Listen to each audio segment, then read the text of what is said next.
Mau sampai kapan kita harus membeli daun bawang? Setiap kita mau memasak? Oke. Sekarang kita ubah pola pikirnya. Lihat ini, lahan sempit. Memanfaatkan barang bekas, tapi kita sudah bisa punya tanaman dan petik sendiri daun bawang ini.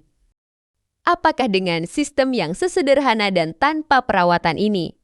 Teman-teman semua masih tetap saja ada alasan dan malas untuk berkebun? Coba renungkan sebentar. Ini bukan soal beli saja di pasar murah. Kita sadar selalu didampingi oleh kesibukan sehari-hari. Namun tenang.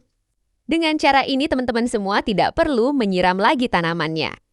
Sehingga tidak akan menyita waktu kita. Yuk kita simak prosesnya, dijamin sangat bermanfaat.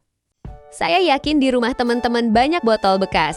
Kita manfaatkan itu dan kita potong di bagian sini. Dan nggak mungkin juga kalau di halaman rumah teman-teman nggak ada pecahan genteng seperti ini. Oke, kita manfaatkan ini juga. Dan kita harus memecahnya menjadi serpihan kecil seperti ini. Nanti juga akan tahu manfaat pecahan genteng ini untuk apa. Dan sediakan juga potongan kain bekas seperti ini sebanyak 2 helai. Langkah berikutnya, kita tinggal masukkan kedua helai potongan kain tersebut ke dalam lubang seperti ini. Dan biasanya yang selalu komentar gagal itu dikarenakan selalu kebiasaan skip videonya, jadi banyak part yang terlewatkan. Nah, perhatikan ini. Kita sisakan setengah bagian kain di dalam botol dan setengah bagian kain lagi di luar lubang tutup botolnya. Kita masukkan satu lagi dengan cara yang sama. Nah, seperti ini hasilnya. Berikutnya kita masukkan serpihan gentengnya ke dalam botolnya. Dan kita selipkan juga potongan kainnya di sela-sela serpihan genteng tersebut agar kain terkunci kuat. Dan fungsi utama genteng ini adalah untuk menyerap air dan bisa menjaga kelembaban air serta memberi rongga di media tanam agar oksigen bisa bersirkulasi dengan lancar. Jadi kita harus pikirkan juga detailnya sampai ke situ ya agar tanamannya tumbuh subur. Langkah berikutnya, kita tambahkan media tanah gembur.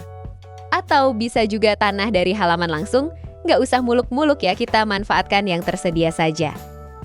Kita isi hingga hampir penuh seperti ini. Tahap berikutnya yaitu, kita isi botol bagian bawahnya dengan setengah liter air bersih. Nah, kira-kira di sini batas airnya, mudah-mudahan bisa dimengerti ya. Jika sudah, kita masukkan dulu botol bagian atasnya seperti ini, agar mempermudah untuk tahap terpenting berikutnya.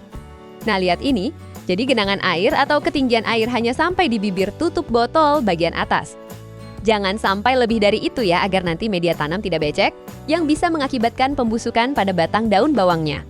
Mari kita lanjut ke proses penanaman bibit daun bawangnya. Kita potong di bagian transisi warna antara hijau dan putih. Lihat ini. Kira-kira kisaran 4-5 cm dari bawah. Nah, untuk bibit. Teman-teman wajib pilih bibit daun bawang yang terbaik menurut teman-teman ya, agar hasilnya bisa memuaskan. Dan panennya banyak. Berikutnya kita buat sedikit galian lubang untuk menanam bibit daun bawangnya. Ingat ini penting, jangan terlalu dalam menanamnya jika tidak ingin tanaman daun bawang teman-teman batangnya busuk. Nah, sekarang kita siram sedikit air dari atas untuk pancingan agar resapan dari bawah botol bisa menyebar sempurna sampai ke atas. Dan kita wajib simpan di area yang terkena sinar matahari ya, agar tanaman daun bawangnya kuat gak mudah rebah daun. Nah, di tahap ini biarkan sistemnya bekerja sendiri. Dan teman-teman cukup tambahkan air 5 hari sekali saja. Dan teman-teman bebas beraktivitas tanpa perlu memikirkan untuk penyiraman tanaman ini. Tapi masa iya sih ada tombol subscribe tapi nggak ditekan? Tekan ya biar kita bisa sama-sama belajar berkebun dengan cara yang sederhana. Terima kasih. Assalamualaikum warahmatullahi wabarakatuh.